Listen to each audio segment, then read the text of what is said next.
வணக்கம் அன்பு நண்பர்களே, இன்றைய ஆயுதழுத்த நிகழ்ச்சிக்கு உங்கள் அனைவரும் அன்போடு வரவேற்கிறேன். பாராளுமன்றம் மீண்டும் முடங்கி இருக்கிறது. அமைச்சர் பேசிய பேச்சுக்காக அவர் ராஜினாமா செய்ய வேண்டும் என்று ஒரு பெண் அமைச்சருக்காக எதிர்க்கட்சிகள் கடுமையான போர்க்கொடி எழுப்பிக் கொண்டிருக்கின்றன. இதற்கு இடையில் 6 மாதங்களை நிறைவு செய்திருக்கிறது மத்திய பாஜக அரசு. இதுல காங்கிரஸ் மிகப்பெரிய ஒரு குற்றச்சாட்டை 22 குற்றச்சாட்டுகளை பட்டியலிட்டு இது ஒரு யூ டர்ன் அரசு, ஒரு அந்தர்பல்டி என்று தமிழ் சொல்வார்களே, ஏற்கனவே சொன்னது ஒன்றாகவும் செய்வது ஒன்றாகவும் இருக்கக்கூடிய ஒரு அரசாக இருக்கிறது என்று ஒரு கடுமையான குற்றச்சாட்டை ஒரு பட்டியலோடு சேர்ந்து ஒரு புக்லெட் வெளியிட்டிருக்கிறது காங்கிரஸ் கட்சி. உண்மையிலேயே 6 மாதங்களுக்கு பிறகு பார்க்கும்போது மத்திய பாஜக அரசு ஒரு புதிய பாதையை நோக்கிய பயணம் கொண்ட அரசாக தெரிகிறதா அல்லது முழுக்க முழுக்க ஒரு பல்டி அரசாக தெரிகிறதா? இதை பற்றி தான் இன்றைய ஆயுதழுத்த நிகழ்ச்சி விவாதிக்கிறோம். அதற்கு முன்னால் நம்ம சிறப்பு செய்தியாளர் சலீம் கொடுக்கக்கூடிய கூடுதல் தகவல் என்ன இப்போது பார்க்கலாம். நாடாளுமன்ற சாலையில வாகன ஓட்டிகள் யாராவது தேவையில்லாம கூச்சல் எழுப்புறாங்க அப்படின்னா போலீசார் அவர்களை கண்டிக்கவே தயங்குறாங்க. ஏன் அப்படின்னா, நேற்று வாகனம் ஓட்டி வந்த ஒரு பெண்மணி தேவையில்லாம பயங்கரமா ஹார்ன் அடிச்சிட்டு இருந்தாங்க. போலீசார் டக்குன்னு வந்து வண்டி நம்பர் நோட் பண்ணி வண்டியை ஓரம் கட்டுங்க, நாடாளுமன்றம் முன்னாடி இப்படி தேவையில்லாம கூச்சல் போடுறீங்களே, உங்களுக்கு நியாயமா இருக்கா அப்படின்னு சொல்லி கேட்கும்போது அந்த பெண்மணி என்ன சொன்னாங்க அப்படின்னா, நான் மட்டுமா வெளியே கூச்சல் போடுறேன், உள்ள யாரும் கூச்சல் போடுறது இல்லையா, அவங்களெல்லாம் போய் கேட்க மாட்டீங்களா, என்ன மாதிரி பொதுமக்களை தான் பிடிப்பீங்களா அப்படின்னு சொல்லி அந்த பெண்மணி திருப்பி பேசுறதுனால போலீஸ்காரர் அப்படியே உறைந்து போய் நின்று விட்டார். பொதுமக்கள் விமர்சிக்கும் அளவிற்கு நாடாளுமன்ற நிகழ்வுகள் அமைந்துள்ளது. லோக்சபாவை காட்டிலும் ராஜ்யசபா முடங்கியுள்ளது. இதற்கு என்ன காரணம் அப்படின்னா, லோக்சபாவை பொறுத்தவரை பாஜக அதிக எண்ணிக்கையில இருக்காங்க. ராஜ்யசபா அப்படின்னு நாம சொல்றது மக்களவை, அதாவது ஒவ்வொரு மாநிலத்திலையும் எந்தெந்த கட்சி எவ்வளவு எம்எல்ஏக்களை கையில வச்சிருக்காங்களோ அந்தந்த கட்சி அவ்வளவு எம்பிக்களை ராஜ்யசபாவில் கையில் வைத்திருப்பார்கள். ராஜ்யசபாவை பொறுத்தவரை காங்கிரஸ் 69 எம்பிக்களை கையில வச்சிருக்காங்க, பாஜக 43 எம்பிக்களை கையில வச்சிருக்காங்க. அதனால பாஜகவை காட்டிலும் எதிர்க்கட்சிகளின் எண்ணிக்கை அதிகமாக இருப்பதனால் ராஜ்யசபா முடங்கியுள்ளது. எதிர்கட்சிகள்லாம் சேர்ந்து இப்ப என்ன சொல்லிட்டு இருக்காங்க அப்படின்னா, சம்பந்தப்பட்ட அமைச்சர் மீது நடவடிக்கை எடுங்க, அவங்க அமைச்சராக இருக்கக்கூடாது, அவங்களை நீக்கணும், இல்ல அவங்களே ராஜினாமா பண்ணணும், அது வரைக்கும் எங்க போராட்டம் தொடரும், அவையை நடக்க விட மாட்டோம் அப்படின்னு சொல்லி என்ன சொல்றாங்க அப்படின்னா, முதல் 2 நாள்ல 5 மசோதாக்கள் வந்து நிறைவேற்றப்பட்டிருக்கிறது, நாங்க பொறுப்புள்ள எதிர்கட்சியாக நடந்து கொண்டோம், ஆனா தவறு இருப்பது பாஜக அமைச்சர் மேலதான். அதனால நியாயமா பாஜகவோ அல்லது நரேந்திர மோடி அவர்களோ நடவடிக்கை எடுக்கட்டும் அந்த தவறை களைய. அதனால நாங்களும் பொறுப்புள்ள எதிர்கட்சியாக மீண்டும் நடந்து கொள்கிறோம், இப்பொழுது பாஜக கையில் தான் பந்திருக்கிறது அப்படின்னு சொல்லிட்டு எதிர்கட்சிகள் எல்லாம் சொல்லி வராங்க. இன்னொரு பக்கம் காங்கிரஸ் ஒருபடி மேல போய் ஒரு புத்தகமே வெளியிட்டு இருக்காங்க. என்ன சொல்றாங்க அப்படின்னா, யூ டர்ன் பிஜேபி கவர்மெண்ட் அப்படின்னு சொல்லி சொல்றாங்க. என்ன சொல்றாங்க அப்படின்னா, பல்டி அடித்திருக்கிறது பாஜக அரசாங்கம், தேர்தலுக்கு முன்னாடி மக்கள் கிட்ட இருந்து ஓட்டு வாங்க பேசினது வேறு, இப்பொழுது 6 மாத காலம் ஆட்சி முடிந்திருக்கிறது, 6 மாத காலத்துல நடந்துகிட்டது வேறு அப்படின்னு சொல்லிட்டு என்னென்ன இதெல்லாம் சொன்னாங்க, எதுலெல்லாம் மீறி இருக்காங்க அப்படின்னு சொல்லி 25 பட்டியலிட்டு ஒரு புத்தகமே காங்கிரஸ் வெளியிட்டு இருக்கு. மக்களுக்கெல்லாம் ஒரு சந்தேகம், பாஜக என்ன சொல்றாங்க அப்படின்னா, வளர்ச்சி புதிய பாதை அப்படின்னு சொல்லி வந்துட்டு இருக்காங்க, இதை நம்புறதா இல்லனா எதிர்கட்சி காங்கிரஸ் கட்சி எல்லாம் பல்டி அரசாங்கம் அப்படின்னு சொல்றதே எதை நம்புவது என்று தெரியவில்லை என்ற சந்தேகம் மக்கள் மனதில் எழுந்திருப்பதனால் இந்த விவாதம் எழுந்துள்ளது. புதிய பாதையா பல்டி அரசா என்ற கேள்வி எழுந்திருக்கிறது. இது எதை நம்புவது என்ற மக்களுடைய கேள்விக்கு விடை காணும் முயற்சி தான் இந்த நிகழ்ச்சி. ஆயுதழுத்த நிகழ்ச்சி இந்த பகுதியில் நம்முடைய காங்கிரஸ் கட்சியுடைய செய்தி தொடர்பாளர் திரு அமெரிக்க நாராயணன் அவர்கள் முன்னிருந்திருக்கார். அதேபோல மார்க்சிஸ்ட் சிந்தனையாளர் திரு குமரேசன் அவர்கள் முன்னிருந்திருக்கார். அதேபோல வலதுசாரி சிந்தனையாளர் திரு ராமசுப்ரமணியன் அவர்கள் முன்னிருந்திருக்கார். இவர்கள் மட்டுமல்லாமல் பாஜகவுடைய மாநில பொருளாளர் திரு எஸ் ஆர் சேகர் அவர்கள் டெல்லியில் இணைந்திருக்கார். அதேபோல மூத்த பத்திரிகையாளர் திரு பகவான் சிங் அவர்கள் முன்னிருந்திருக்கார். உங்கள் 5 பேரும் நிகழ்ச்சிக்கு வரவேற்கிறேன். நான் முதல்ல திரு அமெரிக்க நாராயணன் ஆரம்பிக்க விரும்புகிறேன். நீங்க சொன்ன அந்த யூ டர்ன் குற்றச்சாட்டுகளுக்கு போறதுக்கு முன்னாடி பாராளுமன்றம் முடங்கிறது பத்தி ஒரே ஒரு வரி மட்டும் எல்லாத்தையும் கேட்டலாம்னு பாக்குறேன். பாராளுமன்றம் முடங்கிறதுனா அதுக்கான காரணம் அமைச்சர் சொன்ன குற்றச்சாட்டு, ஒரு கடுமையான வார்த்தை, அது நிச்சயமாக முறை தவறி பிறந்தவர்களுடைய அரசு, அவருடைய வாரிசுடைய அரசு சொல்லி சொன்னது நிச்சயமா ஏற்றுக்கொள்ள முடியாது. அவங்க மன்னிப்பு கேட்டுட்டாங்க. பிரதமர் அவைக்கு வந்து வருத்தம் தெரிவித்தாரு, கடுமையா கண்டிச்சிட்டேன்னு உலகம் அறிய பாராளுமன்றத்திலே சொல்லிட்டாரு. இதற்கு மேலும் முடக்குவது என்றால் அதற்கு உள்நோக்கம் வேற எதுவும் தான் அர்த்தம். உள்நோக்கம் இல்லை, அதாவது இது ஒரு கிரிமினல் குற்றச்சாட்டு கேஸ் பதிகிற அளவு பேசின ஒரு அமைச்சர். ஏன்னா மதத்தை பேசி மத கலவரத்தை தூண்டும் வகையிலும், அது கூட இழிவாக மாற்று மதத்தினவரை இழிவாக என்னுடைய ராமர் பெயரை உபயோகித்து என்னுடைய மனதையும் புண்படுத்தி மாற்று மதத்தினர்களையும் என்ன வார்த்தை எனக்கு சொல்ல கூசுதுங்க இந்த இல்ல, அது மாதிரி பேசிட்டு அவங்க வந்து அதற்கான மன்னிப்ப, அதாவது சில நேரங்கள்ல நீங்க கூட போன தடவை பேசிட்டு சில இடங்கள்ல ஊடகங்கள்ல சொன்னாங்க ரைமிங்கா வரது சொல்லிட்டாங்கன்னு. சொன்னா நான் சில நேரங்களில் தவறாக உபயோகிக்கலாம், உடனே ஐ எம் சாரி அப்படின்னு. அந்த ஒரு பண்பு இல்லாதவர்கள் இவர்களை வேண்டுமென்றே திரும்பவும் இந்த பண்பில்லாதவரை நாங்க டெல்லி இல்ல மறுபடியும் இவங்களை உபயோகப்படுத்த போறோம் சொல்லுகின்ற ஒரு கட்சி தலைமை யார ஏமாத்த பாக்குறாங்கன்னு கேக்குறேன். இந்த நாட்டுல மதக்கலவரம் மட்டும் இல்ல, ஜாதி கலவரங்க. ஜாதி கலவரம் இன்னைக்கு என்ன பேசினாங்க தெரியுமா? பாராளுமன்றத்தில் இந்த அமைச்சருடைய ஜாதியை சொல்லி பேசினாங்க. வெக்கப்பட வேண்டிய விஷயம், வேதனைப்பட வேண்டிய விஷயம், அசிங்கப்பட வேண்டிய விஷயம். அமைச்சருடைய ஜாதியை பத்தி எங்க பேசினாங்கன்னு தெரியும். பாராளுமன்றத்தில் இந்த அமைச்சரை பத்தி எந்த ஜாதின்னு சொன்னாங்க தெரியுமா? சொல்லலங்கிறது உங்களுக்கு தெரியுமா? நிச்சயமாக சொல்லியிருக்காங்க. அவர் சொன்னார் ஒரு பிற்பட்ட அப்படின்ற வார்த்தையை உபயோகப்படுத்தினார். பிரதமர் பதில் சொல்லும் போது இது பிற்பட்ட பிரதமர் இல்ல, இந்த பாராளுமன்றத்தில் பிரதமர் சொன்னார்னு நான் சொல்லல. பாராளுமன்றத்தில் இந்த அமைச்சர் தலித் அமைச்சர் அப்படின்ற வார்த்தைகள் உபயோகப்படுத்தப்பட்டிருக்கு. எஸ்.ஆர். சேகர் கேட்க விரும்புறேன். இதுல அமைச்சர் மன்னிப்பு கேட்டாங்க, பிரதமர் அதுக்கு வருத்தம் தெரிவிச்சாரு, பாராளுமன்ற பேசிட்டாரு.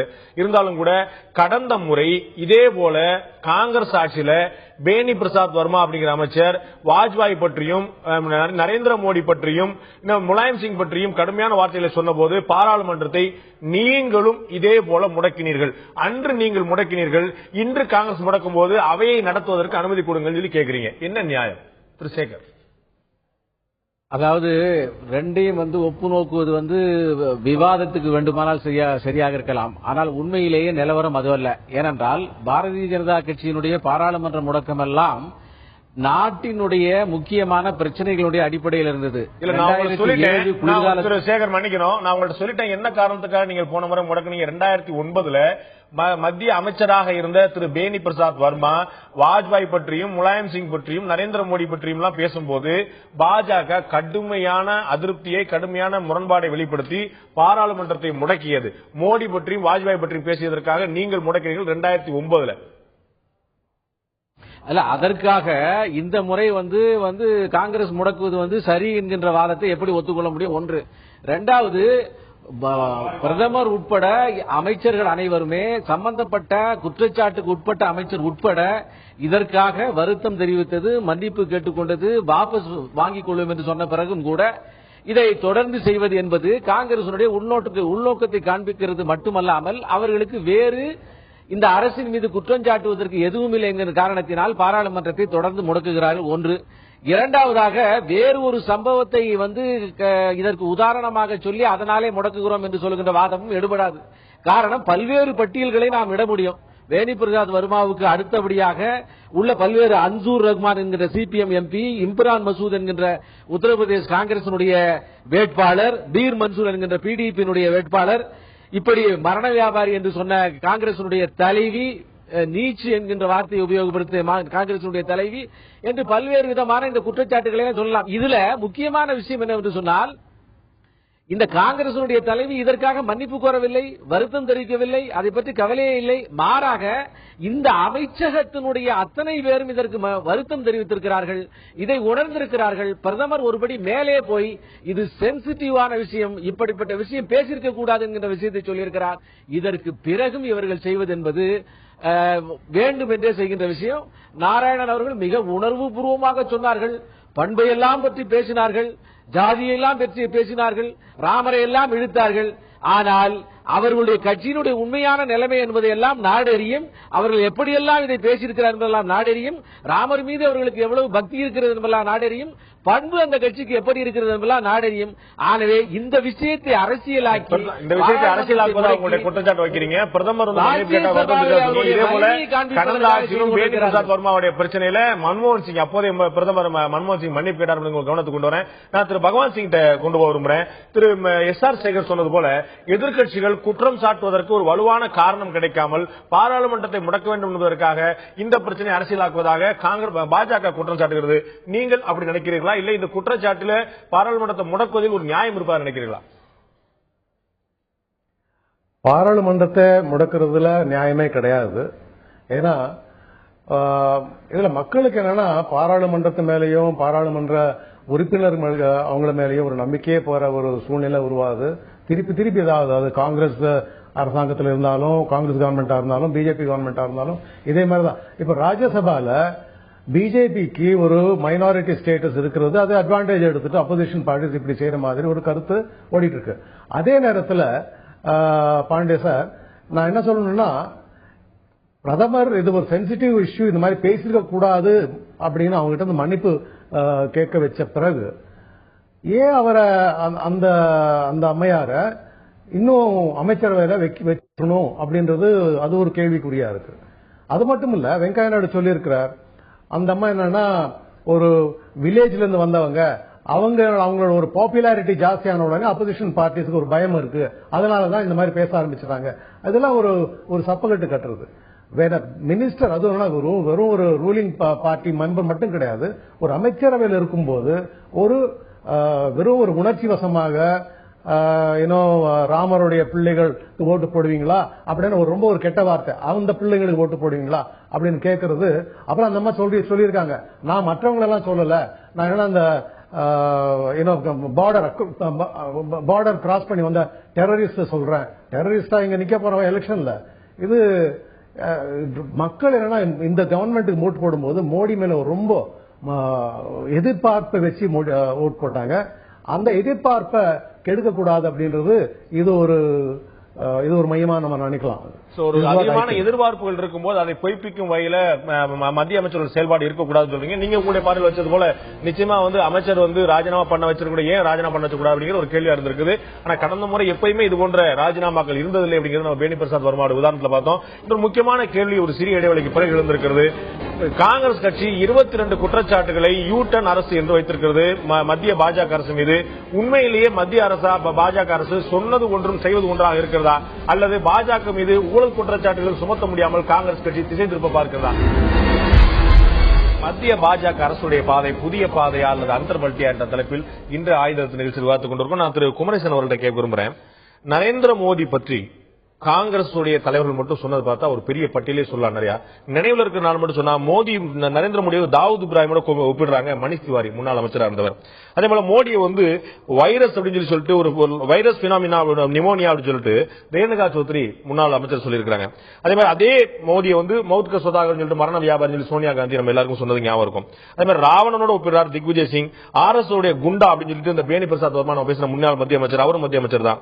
இப்படி மத்திய அமைச்சர்களாக இருந்தவர்கள் சொல்றது யாரோ இது தவிர நிறைய சொல்ல நமக்கு எங்கே ஓரமா இருந்தவங்க அவங்களெல்லாம் விட்டுருங்க. முக்கியமான பொறுப்புல இருந்தவர்கள் இவ்வளவு விமர்சனம் பண்ண போது அதை எதிர்த்து அதை கேட்டு எந்த ஒரு அமைச்சரும் எப்பயுமே ராஜினாமா பண்ணாத போது இப்ப சொல்லப்பட்ட ஒரு விஷயத்துக்கு அவங்க ராஜினாமா பண்ண கேட்கறது நீங்க நியாயமா நினைக்கிறீங்களா?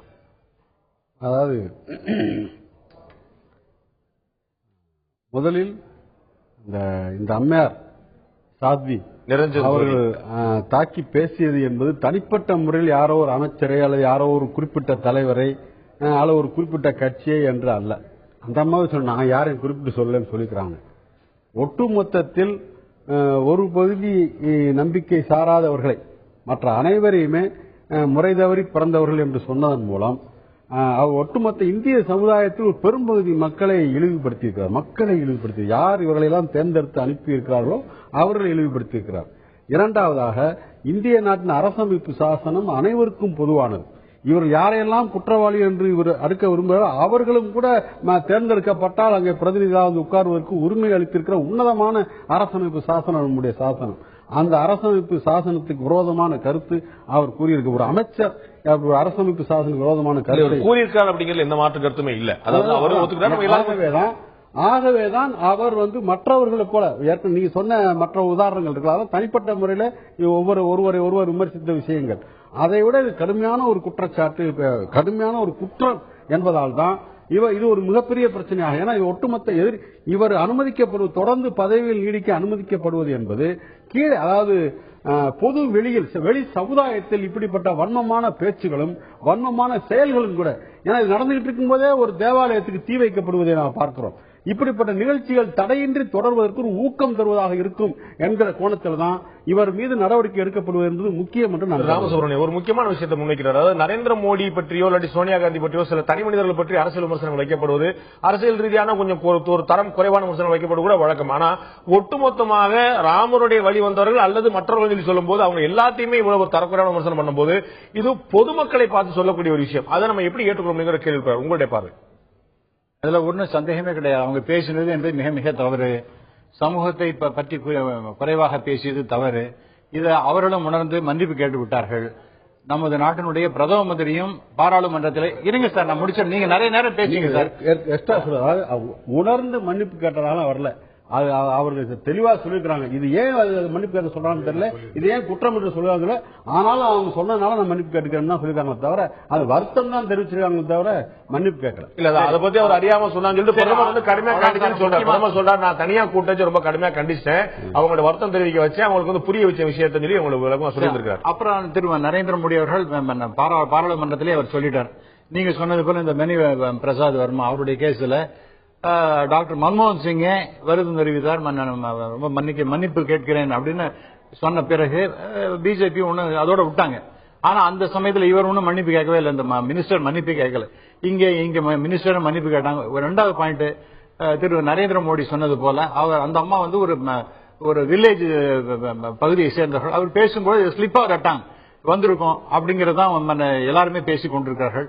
நம்ம இந்த கிரிக்கெட்ல சொல்லுவோம், ஒரு விளையாட்டு அப்படின்னு வரும்பொழுது கடைசியில் முடியும் பொழுது that is end of the days play அப்படின்னு முடிப்பாங்க. அது போல இதோட முடிக்கிறதா நல்ல, இதை மேல மேல வளர்க்கிட்டு போய் நாடாளுமன்றத்தை முடக்குவது என்பது தவறான செய்கை. அந்த நம்ம பத்திரிகையாளர் சொன்னது போல இத வந்து ஒரு அரசியல். இதே போல மற்ற கட்சியினர் வந்து நரேந்திர மோடி பற்றியோ இல்லாட்டி இந்துக்கள் பற்றியோ சொல்லிட்டு அவர்கள் வந்து 2 நாள் கழிச்சு மன்னிப்பு கேட்டதுன்னு சொன்னா பாஜகவோ மத்திய அரசோ இதே போல எடுத்துக்குமா அப்படிங்கிற ஒரு கேள்வி எழுது. நம்ம அடுத்த வாரத்துக்கு நம்ம கொண்டு ஒரு முறை திரு அமெரிக்கன் நாரண்ட கேட்க ஒரு முறை ஒரு 22 குற்றச்சாட்டுகளை காங்கிரஸ் வைத்திருக்கிறது. உங்களுடைய கட்சியை சேர்ந்த திரு அஜய் மாக்கான் வச்சிருக்கிறார்.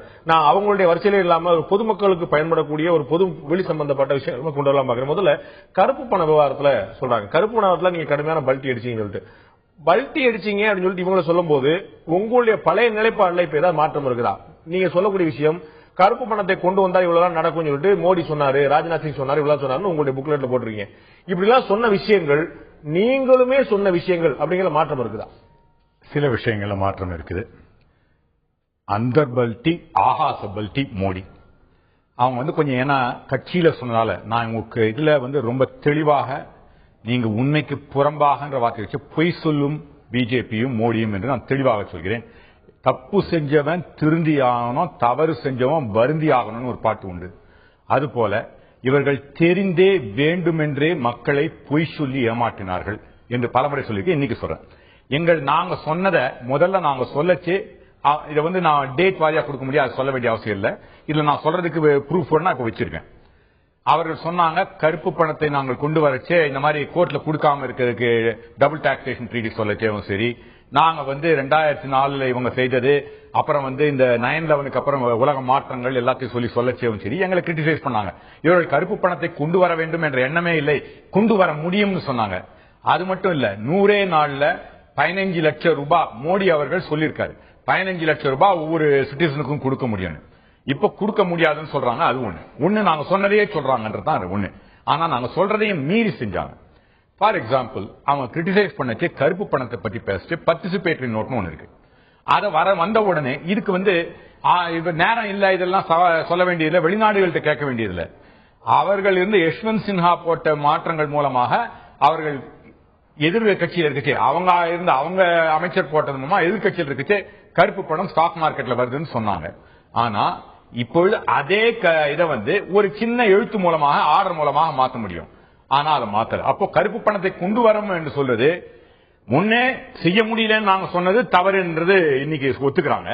ஆனா செய்ய கூடியதை செய்ய முடிவதை செய்யவில்லை என்பது மற்றொரு. அவங்க பல்ட்டி அடிச்சாங்க சொல்லி நீங்க சொல்றீங்க. ஆனா நீங்க சொன்னது அவங்க சொல்றாங்க, ஒரு பார்வை பார்க்க வேண்டியிருக்கு. நான் திரு எஸ்.ஆர். சேகர் கேட்கிறேன். ராஜ்நாத் சிங் சொல்றாரு வந்து black money would be brought back within 100 days. Rajnath Singh சொல்றாரு ஒரு ஆளுக்கு நாங்க 15 ரூபாய் கொடுக்க முடியும் சொல்லிட்டு நரேந்திர மோடி இன்றைய பிரதமர் சொல்லியிருக்காரு.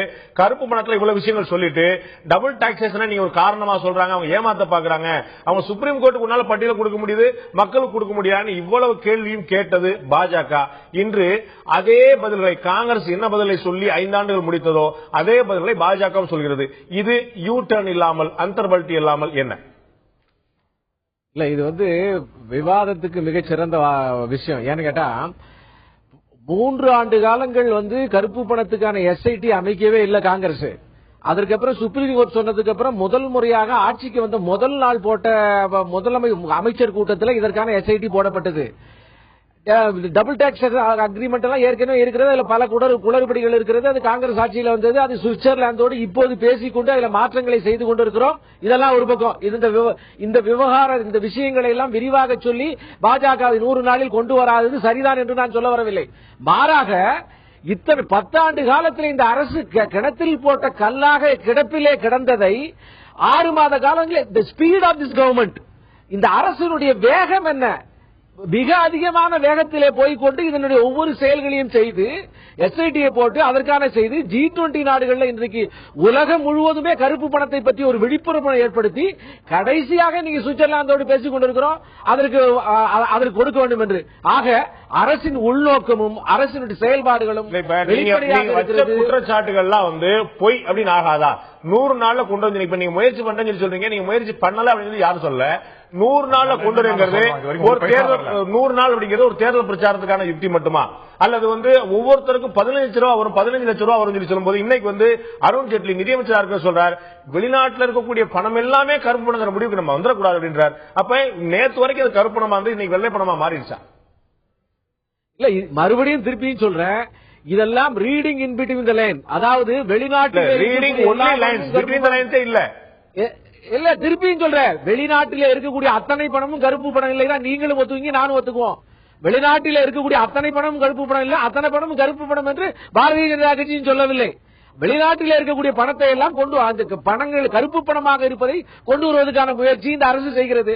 15 லட்சம் இல்ல, 100 நாள்ல கொண்டு வரல. இதெல்லாம் தொடர்ந்து பேசிக்கொண்டே இருக்கலாம்.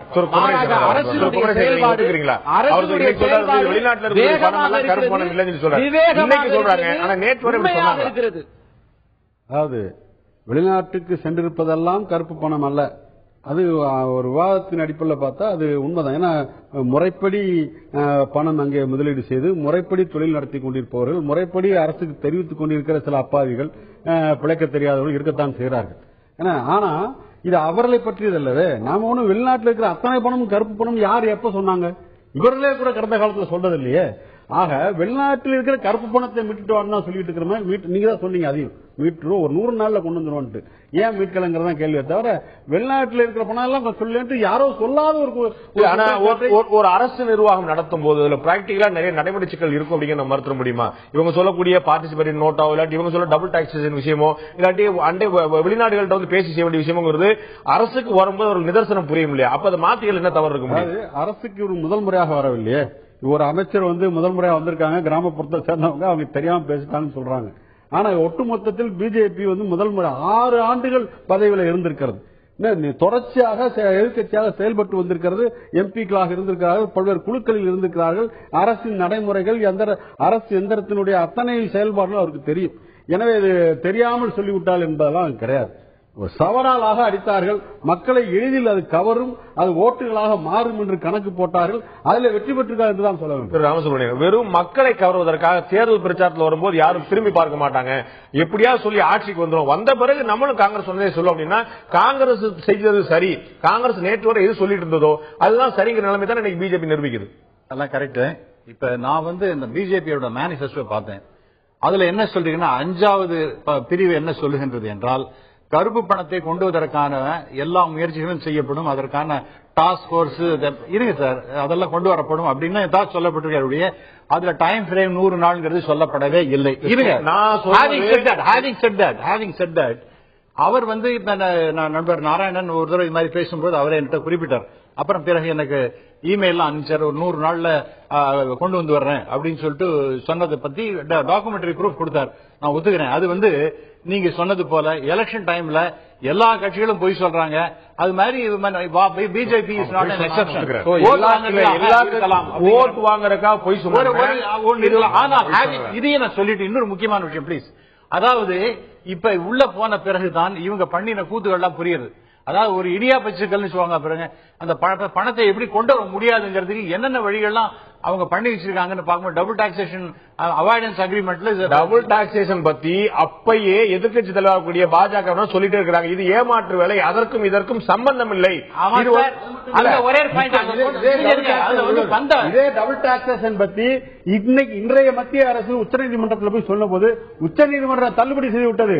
அதற்கும் கருப்பு பண பட்டியலை நீங்க வெளியிடாமல் இருப்பதும் சம்பந்தமே இல்லை என்று சொல்லியிருக்காங்க. அதெல்லாம் இதையும் டீடைல்ஸ் எல்லாம் கொடுத்தாச்சு. அதுல வந்து சீக்ரெசி கிளாஸ் என்பது மாட்டிட்டு இன்னைக்கு பத்திரிகையில வந்து செய்தியை நான் சொல்லுகின்றேன்.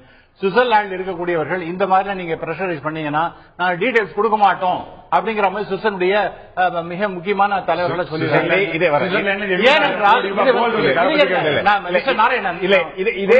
இதே மாதிரிதான் அப்ப முன்னாடி பிரணாப் முகர்ஜியை சொன்னாரு, நம்ம வந்து வர்த்தகம் எல்லாம் பாதிக்கப்பட்டோம், நம்ம வந்து யாருமே வணிகர் எல்லாம் யாருமே இன்வெஸ்ட் பண்ண தயங்க மாட்டாங்க, அப்படி எல்லாருமே பிசினஸ் தொந்தரவு பண்ணக்கூடாதுன்னு சொல்லிட்டு நீங்க சொல்ற மாதிரி தான் பாஜக சொல்ற மாதிரி தான் இன்னைக்கு வந்து பிரணாப் முகர்ஜி அன்னைக்கு சொன்னாரு. அப்ப அவர் சொல்றதே நீங்க சொல்றீங்கன்னா அதுக்கு இதுக்கு என்ன டிஃபரன்ஸ்னா அந்த டபுள் டாக்ஸேஷன் அவாய்டன்ஸ் அக்ரிமெண்ட்ல மூலம் அவங்க வந்து டைரக்டா நீங்க டீடைல்ஸ் வாங்கியிருந்தா ஜெர்மனில இருந்தோ அல்லது பிரான்ஸ்ல இருந்தோ வாங்கியிருந்தா இந்த பிரச்சனையே கிடையாது. ஆனால் வேண்டும் என்ற 2009 கொடுக்கப்பட்ட details 2011 double taxation avoidance agreements மூலமா எதற்காக வாங்கினார்கள்? நான் என்னுடைய கேள்வி என்ன, 2009 இது வந்து கருப்பு பணம் என்பது தெரிகின்றது, இதை வெளியில கொண்டு வரணும் அப்படின்னு பேசியிருக்கும் பொழுது 2009 இந்த டீடைல்ஸ் கிடைச்சாச்சு. ஆனால் அதை வந்து எப்படி என்ன பண்ணிருக்கணும்? அவங்க டைரக்டா நீ டீடைல்ஸ் கொடுக்கறேன்னு ஜெர்மனி சொன்ன போது அதை வாங்கிக்கணுமா இல்லையா? இருங்க முடிச்சிடுறேன். அப்ப எல்லாத்தையும் நீங்க ஏதாவது ஒரு குழப்பத்துல மாட்டி விடணுங்கிறதுக்காகவே டபுள் டாக்ஸேஷன் அவாய்டன்ஸ் அக்ரிமெண்ட் மூலமாக வாங்கி இந்த அரசாங்கத்தை 100 நாட்களுக்குள்ள கொண்டு வர முடியாத அளவுக்கு எவ்வளவு காம்ப்ளிகேஷன் உண்டோ அவ்வளவு பண்ணி விட்டார்கள் என்பதுதான் என்னுடைய 100 நாளையில கொண்டு வர முடியாத காம்ப்ளிகேட் பண்ணாங்க. நான் திரு பகவான் சிங் கேட்க விரும்புறேன், இதுல வந்து மத்திய அரசாங்கம் இருக்கிறவங்களுக்கு இன்னைக்கு வந்து என்னென்ன விஷயம் நடக்குது, என்னென்ன விஷயம் நடக்கக்கூடிய வாய்ப்பு இருக்குங்கிறது தெரியாம இருக்குன்னு நம்ம சொல்ல முடியாது. திரு குமரேசன் சொன்னது போல இவர்கள் ஆட்சியில் இருந்தவர்கள், ஆட்சியில் இருப்பவர்கள் பல பேர் வந்து ஏற்கனவே அமைச்சர்களாக இருந்தவர்கள்.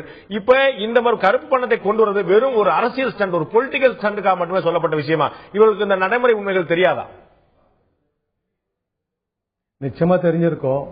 நம்ம நாட்டில் பொதுவாக ஓட்டு போடுற ஜனம் அந்த அளவுக்கு படிக்காதவங்க, புரிஞ்சிக்க மாட்டாங்க. காசு கொடுத்து அவங்க கிட்ட ஓட்டு வாங்கிடலாம், வேற ஏதாவது கொடுத்து ஓட்டு வாங்கிடலாம் அப்படின்ற ஒரு நம்பிக்கையோட அரசியல் ஆட்கள் பல ஃபால்ஸ் கிளைம்ஸ், ஒரு பயங்கரமான பொய்கள் எல்லாம் சொல்லி ஓட்டு கேட்கறதுக்கு அது ஒரு மேடை பேச்சு அது ஒரு சாதாரணமா போயிடுச்சு. இது நம்ம கேள்விகள் கேட்கணும், மக்கள் இதை புரிஞ்சுக்கணும். இது மாதிரி 100 நாள்ல எப்படி கருப்பு பணம் சுவிட்சர்லாந்துல கொண்டு, இன்ஃபேக்ட் நேற்றுக்கு முந்தா நேற்றுக்கு சுவிட்சர்லாந்துல இருந்து ஒரு அறிக்கை அவங்க சொல்றாங்க, நீங்க இன்னாருடைய கருப்பு பணம் அப்படின்னு அந்த அக்கௌண்ட்ல இருந்து அதோட டீடைல்ஸ் வேணும்னா அவரை பத்தி நீங்க ப்ரூவ் பண்ணி அது அவர் உண்மையாவே அது குற்றவாளி, இது ஒரு காசு இங்க சேர்க்க வருது. ஆமா ஆமா அது அது அது அது அது அது அந்த டீடைல்ஸ் வந்தாதான் நாங்க கொடுப்போம் அப்படின்ற டீடைல்ஸும் வருது. இது பல நாள் இது எடுக்கும். ஆனா ஒரு விஷயம், பிஜேபி அரசாங்கம் வந்த உடனே இது ஒரு ஸ்பெஷல் இன்வெஸ்டிகேஷன் டீம் போட்டு இன் response to supreme court order பண்ணிருக்காங்க, ஓரளவுக்கு பண்ணிருக்காங்க. பட் என்னன்னா இந்த யூ டர்ன்ன்றது ரொம்ப சர்வசாதாரணம். அப்போசிஷன் பார்ட்டியில் இருக்கும்போது ஒரு மாதிரி பேச்சு, அவங்க ரூலிங் பார்ட்டி கவர்மெண்ட்ல வந்தா வேற மாதிரி பேச்சு. இதுல நாங்க ஒவ்வொரு கவர்மெண்ட்லயும் இந்த பார்த்துட்டு தான் வரோம். ஒரு சாதாரணமான விஷயம் பிஜேபி மட்டுமே இல்ல, எல்லாத்துமே நடக்குதுன்னு சொல்றீங்க. பாஜக ஒரு வந்து முற்றிலும் மாறுபட்ட கட்சி, பார்ட்டி வித் டிஃபரன்ஸ் அப்படின்னு சொல்லும் போது அவர்களும் இதே செய்வார்கள் என்றால் ஏன் காங்கிரசும் பாஜகவும் ஒரே குட்டை கூறி மட்டும் இல்ல என்று இடதுசாரி சொல்வது போல ஏன் அப்படி விமர்சன பார்வை வைத்துவிடக்கூடாது? இன்னொரு முக்கியமான கேள்வி, ஆதார் அட்டை அப்படிங்கிற பிரச்சனையில காங்கிரஸ் கட்சி மீது கடுமையான குற்றச்சாட்டை சுமத்தியது பாஜக. இது வந்து ஏமாற்றக்கூடிய வேலை, எதெல்லாம் ஊழல் பண்ணுவதற்கு வாய்ப்பு கிடைக்கிறதோ அதையெல்லாம் முன்னிறுத்துகிறது காங்கிரஸ் என்று பாஜக விமர்சனம் செய்தது. இன்று ஆதார் அட்டை இல்லாமல் உங்களுக்கு கேஸ் மானியம் கூட கிடையாது என்று பாஜக முன்னிறுத்துகிறது. இது இரட்டை நிலைப்பாடு. மத்திய பாஜக அரசு புதிய பாதையா அல்லது பல்டி அரசா என்ற தலைப்பில் இன்று ஆயுதத்தில் விவாதித்துக் கொண்டிருக்கிறோம். நான் திரு எஸ்.ஆர். சேகர்கிட்ட கேட்க விரும்புகிறேன். இன்னொரு முக்கியமான குற்றச்சாட்டை காங்கிரஸ் உங்கள் மீது வைத்திருக்கிறது. ஆதார் அட்டை பற்றியும் நேரடி மானிய பரிவர்த்தனை பற்றியும் பேசும்போது இதை வந்து மத்திய நிதியமைச்சராக இருந்த திரு சிதம்பரமும் இன்னொரு அமைச்சரும் சேர்ந்து ஹிந்தியிலும் ஆங்கிலத்திலையும் அறிவிக்கிறாங்க. காங்கிரஸ் கட்சி அலுவலகத்தில் அறிவிக்கும் போது சொன்னாங்க இது ஒரு மிகப்பெரிய கேம் சேஞ்சர் அப்படின்னு சொல்லி அறிவிக்கிறாங்க. உள்ள ஒரு ஆட்டையவே மாற்றக்கூடிய ஒரு விஷயம், மிகப்பெரிய ஒரு புரட்சியான ஒரு விஷயம் சொல்லி அவங்க சொல்றாங்க. அப்படி சொல்லும் போது உங்களுடைய கட்சியை சேர்ந்த செய்தி தொடர்பாளர் முதல்வர் பிரகாஷ் ஜவடேகர், இன்றைய மத்திய அமைச்சர், இது கேம் சேஞ்சர் கிடையாது, ஒண்ணும் கிடையாது, ஊழல் பண்றதுக்கு அதிக வாய்ப்புள்ள ஒரு விஷயம், இது வந்து முழுக்க முழுக்க மக்களை பாதிக்கக்கூடிய விஷயம் என்று கடுமையான விமர்சனங்களை அவர் மட்டுமல்ல இன்னும் பலர் வைக்கிறாங்க. பிரதமராக இருக்கக்கூடிய நரேந்திர மோடி ஆதார் அட்டை பற்றி பெங்களூருல போய் நந்தன் நிலக்கணிக்கு எதிராக கடுமையான பிரச்சாரத்தை வைக்கிறார். இப்படி ஆதார் அட்டைக்கு எதிரான எல்லா விமர்சனங்களையும் வைத்துவிட்டு இன்று நீங்கள் அவர்களை விட ஒரு படி மேலே போய் ஒரு காலக்கெடு நிர்ணயித்து இது கூட நீங்க ஆதார் அட்டையில கொண்டு வரலாம், நீங்க கேஸ் மானியம் கொண்டு வர முடியாது, மற்ற விஷயங்கள் மானியம் கிடைக்காதுன்னு சொல்லிட்டு எவ்வளவு பெரிய நிர்பந்தத்தை நீங்க அளிக்கிறீங்க. அப்ப ஆதார் அட்டை விஷயத்திலும் கூட நீங்கள் சொன்னது ஒன்று செய்தது ஒன்றா?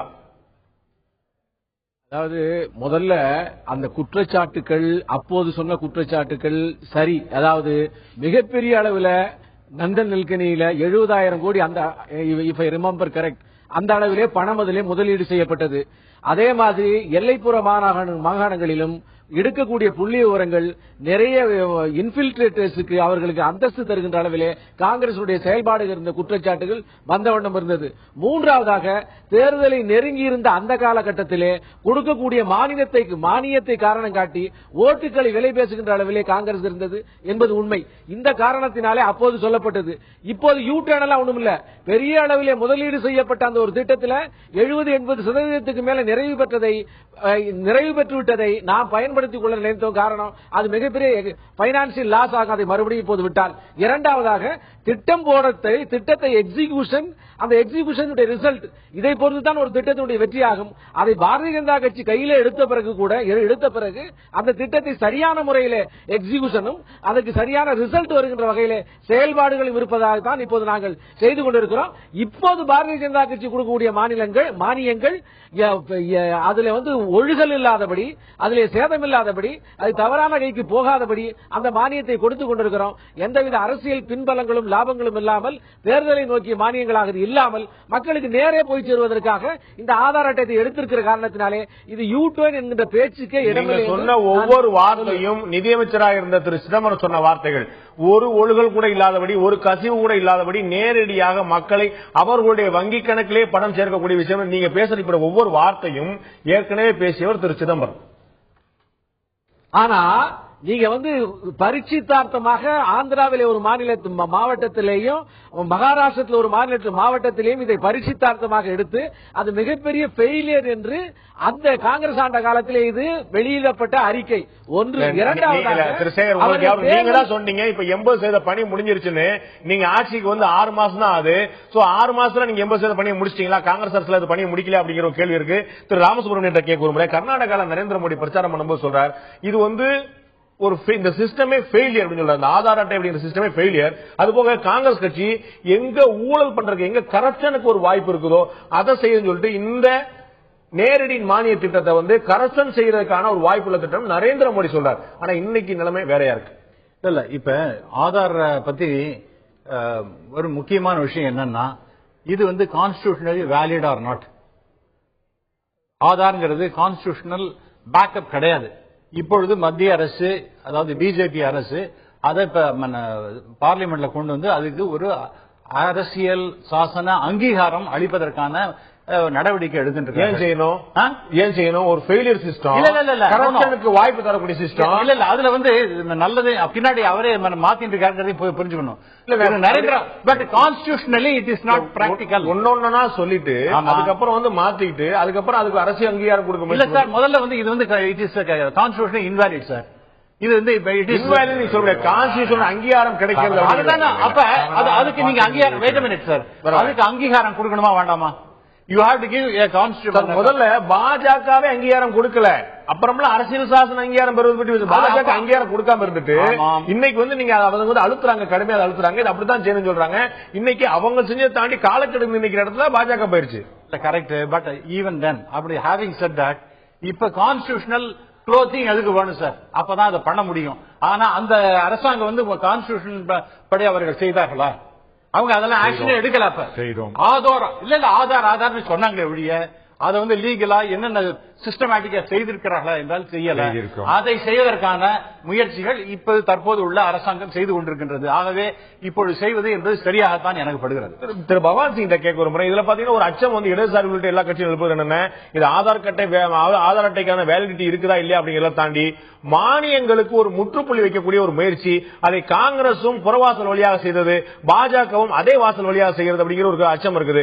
மானியங்களை குறைப்பதற்கான இந்த முன்னெடுப்பு எவ்வளவு பெரிய பாதிப்பை ஏற்படுத்தும்? காங்கிரசும் பாஜக ஒரே மாதிரி தான் செயல்படுதா?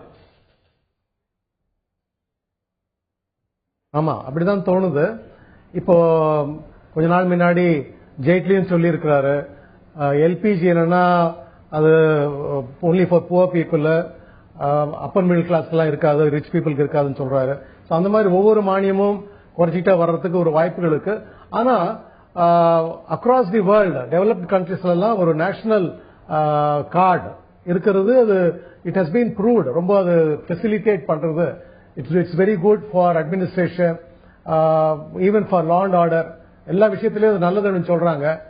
அது நாம் இந்தியா சொன்ன மாதிரி அந்த மாதிரியான ஒரு கார்டு வந்து பயோமெட்ரிக்கோட கார்டு சேர்ந்து இந்த மாதிரி முழுக்க நானும் கூட அந்த கார்டு வாங்கியிருக்கிறேன். அது வந்து பார்க்கும்போது இது ரொம்ப பாதுகாப்பான விஷயமா தான் தோணுது. ஆனா அதை கொடுக்கிறவங்களும் அங்க சின்ன சின்ன பசங்க இருக்கிறாங்க, அவங்களுக்கு வந்து எந்த மாதிரி மெச்சூரிட்டி இருக்குன்னு தெரியல, அவங்களுக்கு எந்த மாதிரி ப்ரூஃப் பார்ப்பாங்கன்னு தெரியல. அவங்க தனியார் நிறுவனத்துக்கு வந்து அவுட் சோர்ஸ் கொடுக்கப்பட்டு 2-3 நிறுவனங்கள் கைமாறி செய்யப்படுகிறது. நம்ம ஊர்ல பிரச்சனை கிடையாது, வடகிழக்கு மாநிலங்கள்ல, எல்லையோர மாநிலங்கள்ல இது எவ்வளவு பெரிய பாதுகாப்பு குறைபாடை எழுப்பும் அப்படின்னு சொல்லிட்டு பாஜக அன்று கேள்வி எழுப்பது, இன்று அவர்களை முன்னிறுத்துறார்கள். நிச்சயமா அவங்க கொடுக்கிற இதை பாஸ்போர்ட்டுக்கு என்ன அளவுக்கு நம்ம ஒரு பாதுகாப்பான ஒரு ப்ரொசீஜர் பண்றாங்களோ அதோட கூட இது பண்ண வேண்டிய ஒரு கட்டாயம் இருக்கு. ஆனா அந்த மாதிரி ஒரு சீரியஸ் அட்டெம்ப்ட் பண்ண மாதிரி தெரியல. அது மாதிரி பாதுகாப்பு இல்ல அப்படிங்கிற ஒரு பார்வை இருக்கு. நான் திரு குமரேசன் கேட்க மானியம் பற்றின ஒரு பேச்சு வந்தது. மானியத்துல பாத்தீங்கன்னா இது வந்து ஒரு முதல் படிக்கல. அவங்க டைரக்டர் ஆஃப் கேஷ் டிரான்ஸ்பர் கொண்டு வரும்போது, காங்கிரஸ் கட்சி கொண்டு வரும்போது சொன்னப்பட்ட விஷயம் இது நேரடியாக பணத்தை கொடுக்கக்கூடிய முயற்சி இல்ல, இது நேரடியாக மானியத்தை வந்து காலி பண்ணக்கூடிய முயற்சி அப்படின்னு சொல்லிட்டு இன்னைக்கு பாஜக அரசும் அதே செய்யறது. ஆனா நம்ம பார்க்கும்போது மானியத்தை எவ்வளவு நாளைக்கு கொடுத்துக்கிட்டே இருக்க முடியும்? அதுக்கு வந்து ஒரு முற்றுப்புள்ளி ஏதாவது கட்டத்தில் வச்சாகணும். அப்படிங்கும் போது இதுதான் அதற்கான ஒரு முதல் படி. நம்ம வந்து இந்த காசை வந்து இடைத்தரல கொடுக்கறதுக்கு பதிலா நேரடியாக பயனாளிகிட்ட கொடுக்க நல்ல விஷயம் அப்படிங்கிறதா காங்கிரஸ் மற்றும் பாஜக இரண்டு ஒரு நிலைப்பாடு. முதல்ல இந்த ஆதார் அட்டை திட்டம் வந்த போது அதை எதிர்த்து வழக்குகள் தொடுக்கப்பட்டாலும் உங்களுக்கு தெரியும். அப்ப அன்றைய அரசுக்கு உச்சநீதிமன்றம் அளித்த ஒரு கட்டளை என்னவென்றால், இதை ஒரு காலத்திலும் மக்களுக்கான நலத்திட்டங்களோடு இந்த ஆதார் அட்டை இணைக்க கூடாது, இதை ஒரு கட்டாயமாக்க கூடாது என்று சொன்னார்கள்.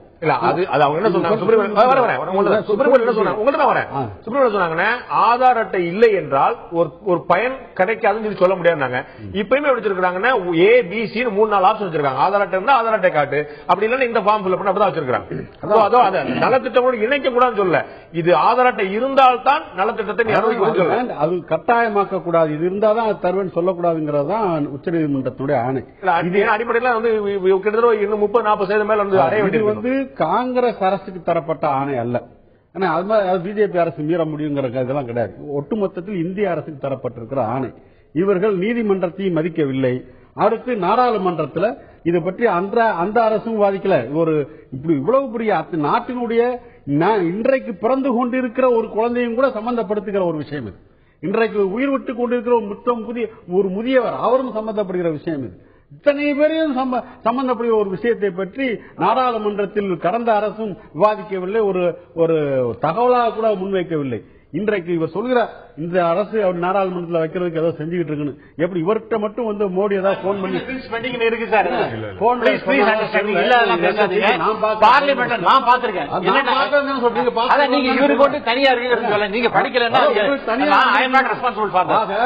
இவர்களும் நாடாளுமன்றத்தை ஏமாற்றி நீதிமன்றத்தை ஏமாற்றி இதை இந்த திட்டத்தை கொண்டு வருகிறார்கள் என்றால் அடிப்படை நோக்கம் படிப்படியாக அந்த மானியத்தை ஒழிப்பதுதான். மானியத்தை ஒரேடியாக ஒழித்து கட்ட முடியாது என்பதால் நீங்க சொன்னீங்க ஏதாவது ஒரு கட்டத்தில் நிறுத்திதானே ஆகணும். அது எந்த கட்டம்? நானும் மானியம் வந்து வாழ்க்கை பூரா தொடர்ந்து சொல்லல. மானியம் தேவைப்படாத மக்கள் உருவான பிறகுதான் அந்த மக்களுக்கு இனிமேல் மானியம் தேவையில்லை என்ற வாழ்க்கை நிலையை உருவாக்கிய பிறகு ஆனா மாறாக மேலும் மேலும் மானியத்தை தான் சார்ந்திருக்க வேண்டும் என்கின்ற அவருடைய வாழ்வாதாரத்தை அழித்து விட்டு இதை ஒழித்து கட்டுவது என்பது துரோகம். இதுல வந்து நம்ம கார்டு பத்தி அவங்க அடிச்ச பல்ட்டியை விட்டுரும். அது வந்து எல்லாருமே ஒத்துக்கிட்டாங்க, அவங்க வந்து பாக்குறாங்க, கண்கூட பாக்குறாங்க. ஆனா இந்த கார்டு கொடுக்கறது மூலமா மட்டும் இல்லாம இந்த மானியத்தை நம்ம வந்து ஒரு சீலிங் வைக்கிறது மூலமா இந்த மானிய குறைப்புக்கான வித்திட்ட வந்து காங்கிரஸ் கட்சி தான். இந்தியாவுல 30% பேர் வறுமை கோட்டுக்கு கீழே இருக்கிறாங்கன்னு சொல்லி நீங்க ஆட்சியில் இருக்கும்போது சரி டெண்டுல்கர் கமிட்டி ஆகட்டும் ரங்கராஜன் கமிட்டி ஆகட்டும் சொன்ன புள்ளிவரம் ரிப்போர்ட் பாருங்க, அது அவங்களுடைய ஆட்சியில் 30% பேர் வறுமை கோட்டுக்கு கீழே இருக்கிறார்கள். இந்த நாட்டில் நீங்க மானியத்தை குறைப்பதில் சொல்றது எந்த வகையில நியாயமா இருக்க முடியும்? நியாயம்தான்.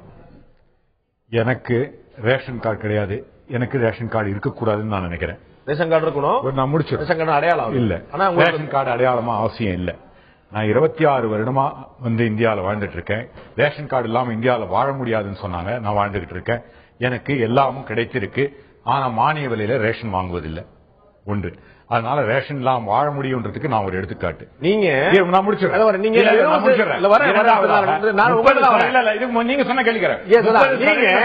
70% மக்களுக்கு மானியம் கொடுப்பதற்காக 100% மக்களுக்கு நீங்க மானியம் கொடுத்திருக்கோம்.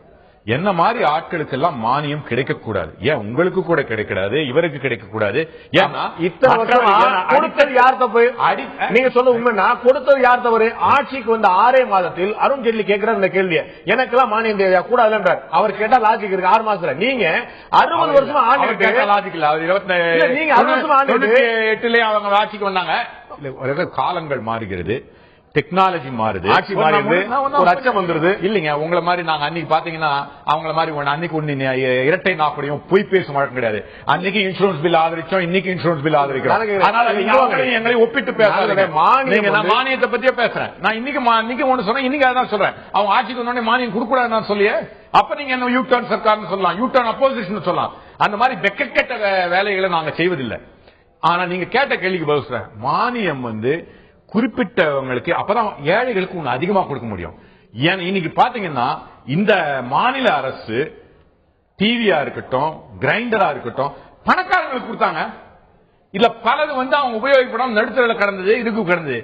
அந்த பணத்தை ஏழைக்கு இன்னும் அதிகமா கொடுக்கலாம்ல? இது சொல்றது தவறா? இதுக்கு அதனாலதான் ஆதாரம் கொண்டு வந்தோம். அது தவறா? என்ன புரிஞ்சிக்காம பேசுறீங்க? உங்களை மாதிரி இருக்கவங்க கூட சரியா புரிஞ்சிக்காம இந்த மாதிரி கேள்வி கேட்கறது எனக்கு ஆச்சரியமா இருக்கு. உங்களுக்கு எல்லாமே ஆச்சரியமா தான் இருக்கும். உங்களுக்கு சொல்லுங்க. இரண்டாவது விஷயம் நான் சொல்லிடுறேன். அவர் சொன்னாரு, இதை பத்தி சொன்னாரு. இவர் சொன்னது சரி. இந்த பாராளுமன்ற இதுல இந்த ஆதார் அவர் சொன்னாரு, எங்களை பத்தி பேசச்சே இல்ல இது அன்கான்ஸ்டிடியூஷனல். ஆதார் ஒரு அடையாளம் தான். இது சிட்டிசனுக்கான அடையாளம் அல்ல. நல்லா தெளிவா புரியுங்க. இவர் தான் என்று சொல்வது மட்டும்தான் ஆதாரம். ஆதார் அட்டையை மட்டுமே ஆதாரமாக வைத்து குடியுரிமை வழங்கப்படவில்லை, வழங்கப்படாது. அது நேஷனல் பாப்புலேஷன் ரெஜிஸ்டர் இருக்கு. அதுல தான் உங்களுக்கு குடியுரிமை இருக்கிறது. ஆனால் தவறான விஷயங்களை சொல்ல வேண்டாம். மூன்றாவது சொன்னார் பாராளுமன்றத்தில். இன்னும் இந்த பாராளுமன்றத்தில் வைக்கிறதா நான் பார்க்கல. அவருக்கு படிச்சதுல இருக்கலாம். இன்னைக்கு இந்த பாராளுமன்றத்தில் சத்தப்படாம எல்லாருக்கும் தெரியும். சொல்லுங்க இப்போ. சரி, ரைட். இப்ப இவர் இந்த மானிய குறைப்பு அப்படிங்கறத பத்தி பேசுறாரு. இவங்க சிஸ்டமேட்டிக்கா மானிய குறைப்புங்கிறது தான் பண்ணிட்டு உட்காந்துருக்கேன். ஒரு நிமிஷம் கேளுங்க. அது நான் தப்பு நான் சொல்றேன். I am also in agreement. அதனால நான் வேற கருத்தே கிடையாது. ஆனா இவங்க எல்லாம் என்ன பண்ணிருக்காங்கன்னா போன பட்ஜெட்ல 35,000 கோடி மானியம் அதை அலோகேட் பண்ணிட்டு இப்ப இருக்கிற அரசாங்க தலையில கை வச்சுட்டு போயிட்டாங்க. அது shifting the responsibility to BJP 2014. என்ன சார் இது நியாயம்? அது நீங்க ஊருக்கு உபதேசம் பண்றீங்க, மானியம் கொடுப்பேன்றீங்க. ஆனா மானியம் கொடுக்க வேண்டிய பிஜேபி தான் கொடுக்கணும். 35,000 கோடி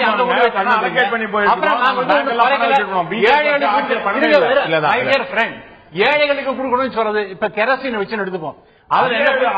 அடிக்கிறாங்க. என்ன அதுக்கு யார் சார் பண்ணது? நீங்க வருஷம் மின்சாரத்துக்காக 5% குறைத்து கொண்டே வருடம் குறைத்தது என்பது காங்கிரஸ் கட்சி தான். ஒரே நாள் காங்கிரஸ் கட்சி செய்தது அப்படிங்கிற மாற்று கருத்து இல்ல. அதை பாஜக தொடர்றது அப்படிங்கிறத ஒரு இப்ப இல்ல மின்சாரத்துக்காக எவ்வளவு தெரியுமா இந்த கெரசின் யூஸ் பண்ணப்படுறதுங்கிறது பாத்தீங்கன்னா ரொம்ப ரொம்ப குறைவு. அடுத்து நீங்க பாத்தீங்கன்னா சாப்பாடு அப்படிங்கிற விஷயம். அதாவது இந்த வருஷம் 5% 7% எலக்ட்ரிபிகேஷன் நடந்த எல்லா கிராமங்களிலும் இந்த கெரசின் மானியத்தை கம்ப்ளீட்டாக காங்கிரஸ் கட்சி யூபி அபாலிஷ் பண்ணிச்சு. இன்றைக்கு 2% மக்கள் தான் வந்து கெரசினை உபயோகித்துக் கொண்டிருக்கிறார்கள். அது மட்டுமல்ல, அர்பன் ரூரல்ல வந்து எல்பிஜி தான் அதிகமாக உபயோகிக்கப்படுகிறது. அது மட்டும் இல்லாமல் இப்போது இந்த மானிய குறைப்பு கூட அருஞ்சேட்லி மிக அழகாக சொல்லியிருக்கிறார். கெரசின் மட்டுமே இருந்து இது எலக்ட்ரிபிகேஷன் இல்லாத கிராமங்களில் இது தொடரும் என்பது மட்டுமல்லாமல், இந்த மானியம் வேண்டாதவர்கள் அந்த இது சோலார் பவர்ல தங்களுடைய வீடுகளை எலக்ட்ரிபிகேஷன்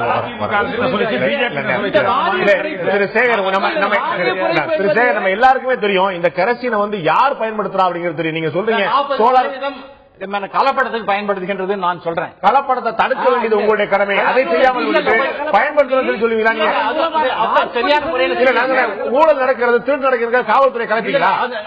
ஒரு இடத்துல ஒரு தவறா பயன்பாடு எந்த கெரசின் தேவை, எந்த கெரசின் தேவையில்லையோ மக்களுக்கு அது வந்து டீசலாக பயன்படுத்துவது சொல்லுங்க. அதாவது ஒரு இடத்துல ஒரு நாட்டுல குற்றம் நடக்கிறது, கற்பனை நடக்குதுன்னா காவல்துறை கலப்பீங்களா? மானியம் கொடுக்கக்கூடிய கருத்து தவறா பயன்படுத்தப்படுதுன்னு மானிய தவறா பயன்படுத்த தடுக்காம மானியத்தை கல்வி வேண்டிய நியாயம். இல்ல இல்ல இல்ல, இது வந்து இது ரொம்ப புத்திசாலித்தனமான கேள்வி. ஆனா இது உண்மை இல்லாத கேள்வி. ஏன்னா கெரசின் மூலமாக வீட்டில் அடுப்பெரிப்பதற்கு பயன்படுத்தக்கூடிய மக்கள் தொகை மொத்த மக்கள் தொகையில 2% தான். அப்ப அந்த 2% பேர் என்ன ஆகணும்? அந்த 2% பேர் என்ன செய்யணும்? யூபிஆர். நீங்க என்ன 70% பேர் நீங்க என்ன சொல்ற? நான் பாக்குறேன் 30% பேர் வறுமை கோட்டு கீழே இருக்கிறாங்கன்னு. நீங்க என்ன பாக்குறீங்க? 70% பேர் வறுமை கோட்டுக்கு மேல இருக்கிறாங்க. அப்படிதான் பாப்பீங்களா? 2% பேர் கெரசினை பயன்படுத்த நிலைமை இருக்கிறாங்க. அவங்களுக்கு மானியத்தை சரியா சேர்க்காம பாண்டே, இந்த மீடியாவின் மூலமாக நீங்கள் சொல்லுகின்ற செய்தி தவறான செய்தி. 2% மக்கள் மட்டுமே கெரசின் பயன்படுத்துகிறார்கள் என்பதால் மானியத்தை குறைப்பதாக சொல்வது மட்டுமல்லாமல் அவர்களுக்கு மானியம் உண்டு என்று இந்த அரசு சொல்லி இருக்கிறது. அவர்களுக்கு மானியம் உண்டு, அவர்களுக்கு இந்த மானியம் அனுமதிக்கப்பட்டிருக்கிறது, விளக்கவில்லை. எனவே உங்களுடைய செய்தி தவறு.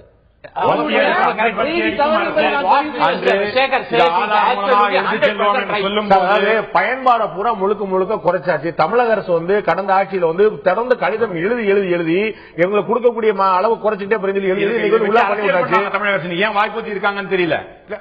இன்னைக்கு அரசு இன்னைக்கு அதிகாரப்பூர்வ அறிவிப்பு இன்னும் வரல. நீங்க வந்து ஒவ்வொரு முறை காங்கிரஸ் அறிக்கை அதிகாரப்பூர்வ அரசு பேசாமல் இருக்கிறது. மக்களுடைய அன்றைக்கு பேசி அரசியல் செய்த அரசு இன்னைக்கு பேசாமல் இருக்கிறது மக்கள் பார்த்துக்கிட்டு இருக்காங்க. இன்னைக்கு பாராளுமன்ற அதிகாரப்பூர்வ அடுத்த நாள் அறிவிப்பு வரும். இன்னைக்கு அறிவிப்பும் இல்ல, கடிதமும் போல. ஏன்னா கெரசின் பற்றின மட்டும்தான் அவங்க அரசியல் பண்ணுவாங்க. பிஜேபி இன்னைக்கு அவங்களுக்கு அரசியலுக்கு தேவையா இருக்குது. அதனால அதிமுக அரசியல் செய்ய மறுக்கிறது. இதுதான் உண்மை. உங்களுக்கு எந்த கட்சி தேவையா பாக்குற ஒரு சிறிய இடைவெளிக்கு பிறகு இன்னொரு முக்கியமான விஷயம் பற்றி பேச இருக்கிறோம். கணக்கு தணிக்கைத்துறை பற்றி ஒரு மிக முக்கியமான விமர்சனத்தை இன்றைய பிரதமர் வைத்திருக்கிறார், நிதியமைச்சர் வைத்திருக்கிறார். இதற்கு முன்னால் கணக்கு தணிக்கைத்துறை சொன்ன ஒரே ஒரு வாக்கியம், ஒரே ஒரு எழுத்து 1,76,000 கோடி என்ற எண் மிகப்பெரிய அரசியல் மாற்றத்தை ஏற்படுத்தியது. இப்போது நிதியமைச்சர் சொல்கிறார், ஏற்கனவே நாங்கள் எடுத்த முடிவை மறுபரிசீலனை செய்வதல்ல, ஏற்கனவே எடுத்த முடிவை வெறும் பார்வையிடக்கூடிய இடத்தில் தான் சிஏஜி இருக்கிறது என்பதை புரிந்து கொள்ள வேண்டும் என்று சொல்கிறார். பிரதமர் சொல்கிறார், அவங்க கணக்கிடும் போது கொஞ்சம் கவனமா இருக்கணும், வாய்க்கு வந்தாலும் அவங்க சொல்ல. பிரதமர் சொல்றார், இந்த விமர்சனங்கள் பொய்யான விஷயங்கள், அரசியல் பயன்பாட்டுக்கான மட்டும்தான்.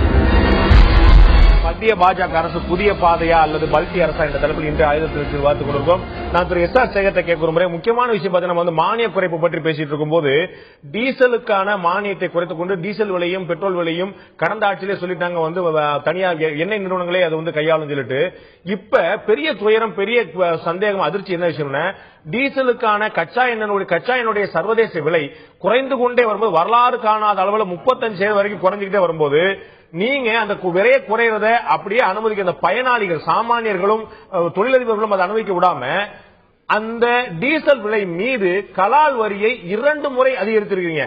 இது தூங்குபவனிடம் கொள்ளையடிப்பதற்கு சமம் சொல்லிட்டு உங்களுடைய கூட்டணி கட்சியான பாமகவுடைய நிறுவனர் ராமதாஸ் சொல்றார்.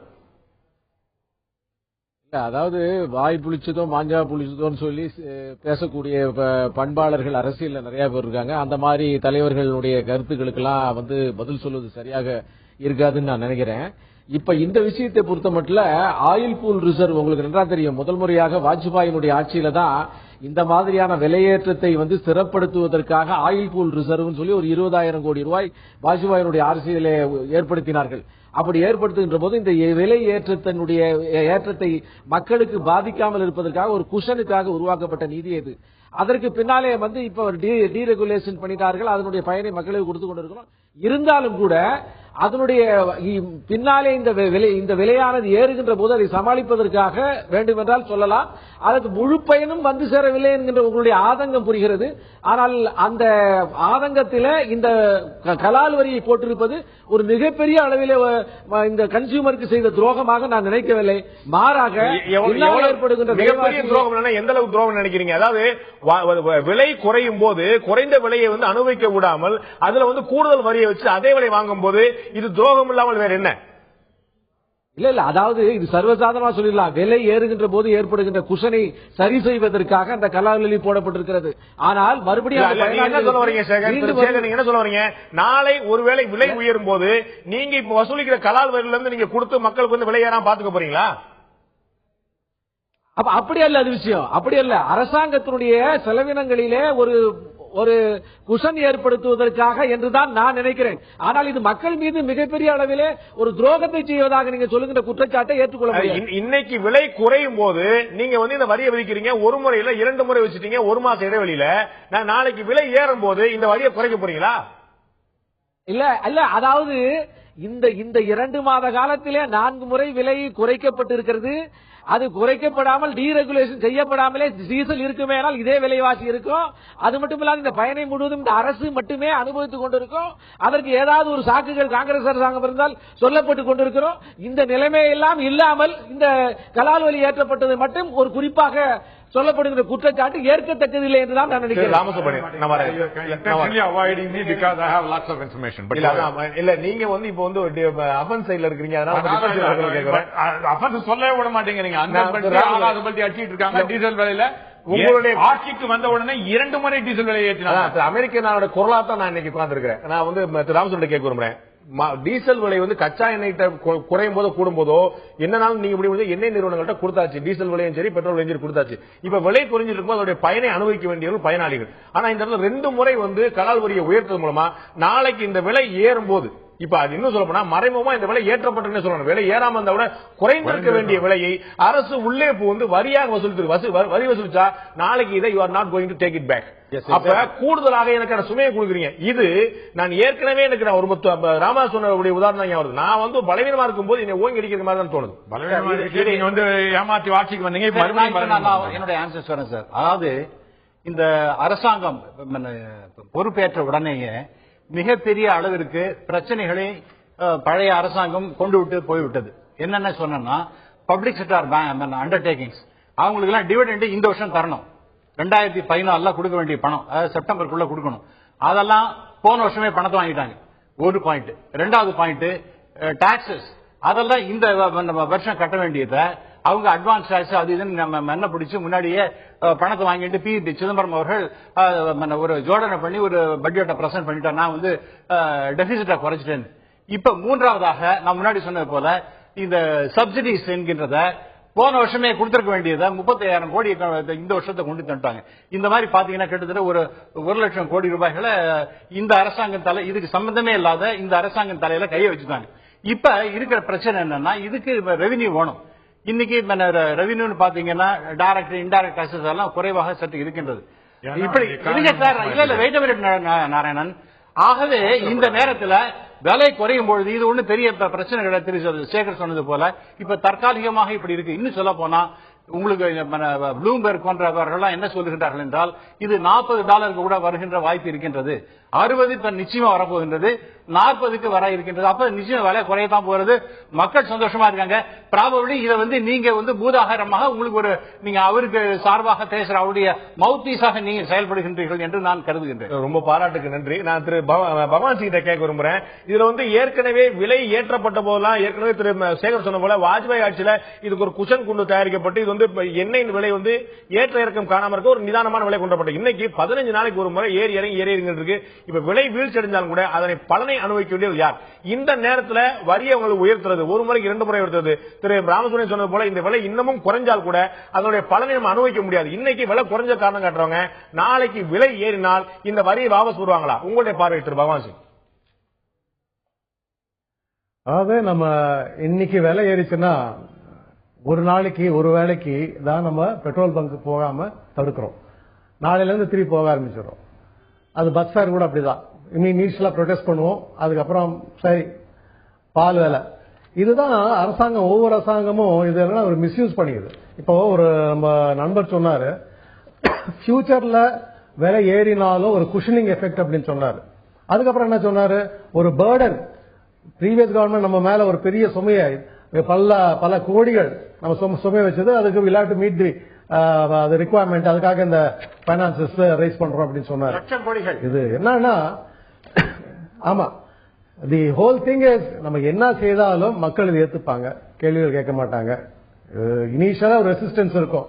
நிச்சயமாக இன்டர்நேஷனல் பிரைஸ் குறைஞ்சா இங்க அது it should come down to the consumer, common man. இது கவர்மெண்ட் என்ன ஒதுக்குறதோ இல்ல வருங்கால ஏற்றுமை ஏறினா அதுக்கு குஷன் பண்றதோ கிடையாது. நான் திரு அமெரிக்க நாராயணன் கேட்க விரும்புறேன். அவர் சொன்னார் இந்த திட்டத்தை முதல்ல கொண்டு வந்ததே நீங்க தான். இப்ப உங்களுக்கு பார்க்கும்போது தோணுது அவங்க வரியை ஏத்திட்டாங்கன்னு சொல்லிட்டு. ஆனா நீங்க இந்த இடத்துல இருந்தாலும் இதுதான் செஞ்சிருப்பீங்க. இதுதான் ஒரு அரசனுடைய பார்வையில விலை குறையும் போது ஏற்படுத்தக்கூடிய அதிகரிக்கக்கூடிய வரி தான் வலிக்காம இருக்கும். இல்ல, ஏதாவது தவறானது. நாங்க ஒரு கொள்கையை கொண்டு வந்தோம். இது இவர்கள் ஆரம்பித்த கொள்கை தான். நாங்கள் 2004 ஆரம்பித்த கொள்கை பார்ஷியல் டீரெகுலேஷன். சோ இந்த இன்டர்நேஷனல் பிரைஸுக்கு தகுந்த மாதிரி முதல்ல பெட்ரோலை டீரெகுலேட் பண்ணோம். பாஜக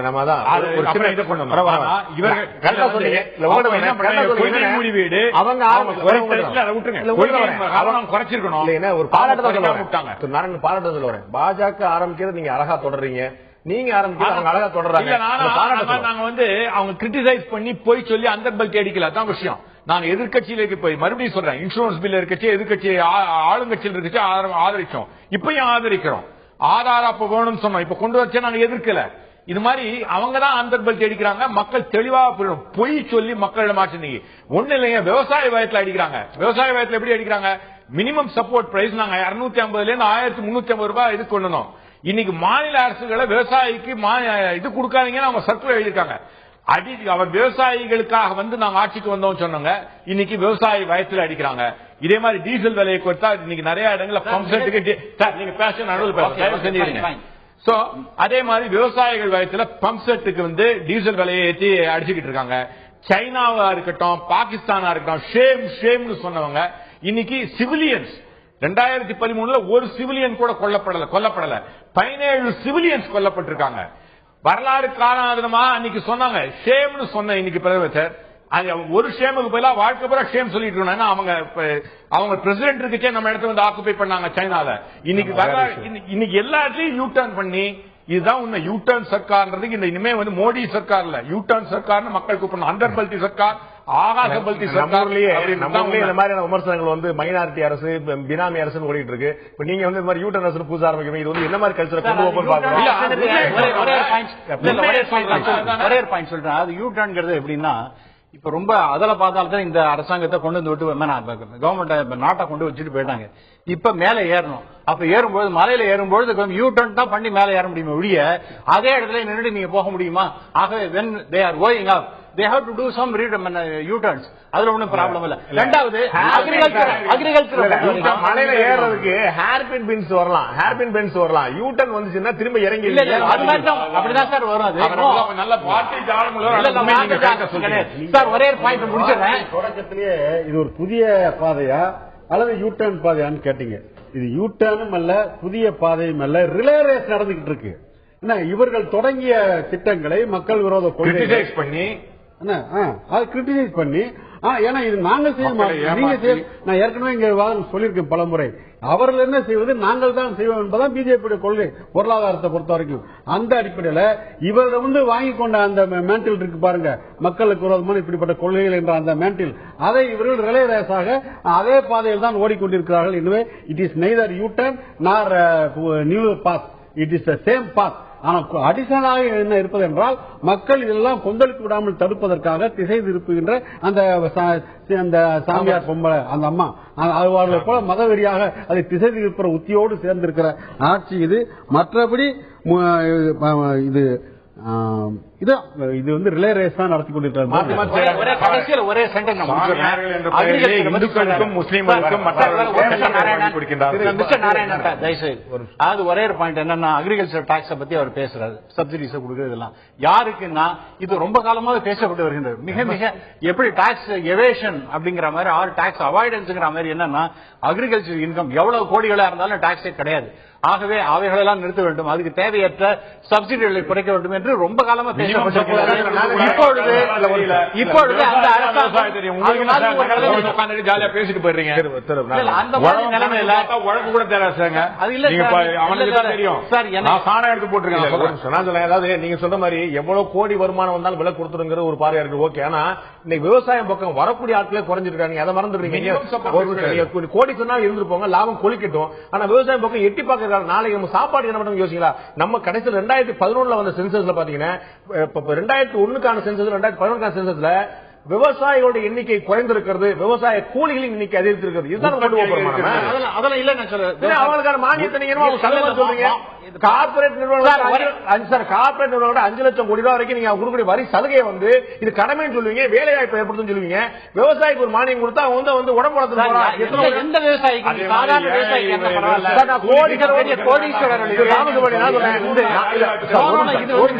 டிபேட்டை கொண்டு போடுங்க. நான் சொல்றேன் ஒரு விஷயத்துல நான் கோடீஸ்வர விவசாயி சொல்லிட்டோம், 200 ஏக்கர் கொண்ட விவசாயி நான் சொல்றேன். நான் ஏழை விவசாய பத்தி பேசுறேன். 200 ஏக்கர் கொண்டாலும் அவன் வித்துட்டு பிளாட் போட்டா அவனுக்கு வந்து பல கோடி கிடைக்கும். அப்படி நினைக்காம நெல்லோ புல்லோ போடுறான் பாத்தீங்களா, அதையும் நீங்க கெடுக்க போறீங்களா? உனக்கு மானியம் கிடையாது, உனக்கு வந்து இது கிடையாது சொல்லி என்ன செய்ய போறோம்? நம்ம அக்ரிகல்ச்சர்ங்கிறது ஒரு கவனம் செலுத்த வேண்டிய விஷயமா கூட யார் சார் அந்த top most priority has to be given to agriculture. But the point டீசலுக்கு மானியம் போயிடுச்சு, இது இலவச மின்சார பாண்டே ப்ளீஸ் ஒரே நிமிஷம் பாண்டே இத பத்தி நிறைய டிஸ்கஷன்ஸ் இன்னைக்கு இல்ல, கடந்த 30-20 வருஷமாகவே நடந்து கொண்டிருக்கிறது. காங்கிரஸ் பீரியட்ல தான் இந்த மிகப்பெரிய பணக்காரர்களாக சொல்லப்படுகின்ற அந்த அக்ரிகல்ச்சர் என்ற போர்வையில ஒழிந்து கொண்டிருக்கிறவர்களுக்கு டாக்ஸ் போடணும்னு சொல்லியிருக்காங்க. அந்த விதத்தில் இந்த அரசாங்கம் செய்ததுன்னா ஒரு தப்புமே கிடையாது. இதையும் காங்கிரஸ் வரவேற்கும். ஏன்னா அவங்களுடைய இனிஷியேட்டிவ் தான் இது என்பதை நான் சொல்ல விரும்புகிறேன். இது காங்கிரஸ் கட்சியோட இனிஷியேட்டிவா மற்றது அப்படிங்கிற பார்த்துட்டு இருக்கு. இதுல முக்கியமான விஷயம் இந்த மக்களுடைய பார்வை என்னவா இருக்கு பார்க்க இருக்கிறோம். நம்ம வந்து இங்க இவர்களுடைய விவாதம் இது வந்து கடுமையான யூட்டன் அரசாங்கத்தான் என்று அழைக்கப்பட வேண்டும் சொல்றாங்க. இதுல யூட்டன் இருந்ததா இல்லையா, இவருடைய விவாதம் இவ்வாறு இருக்க, மக்களுடைய விவாதம் மக்களுடைய எண்ணம் என்னவா இருக்கிறது, இது யூட்டர்னஸ் என்ற குற்றச்சாட்டு சரியா இல்லையா, மக்களுடைய பார்வை என்ன?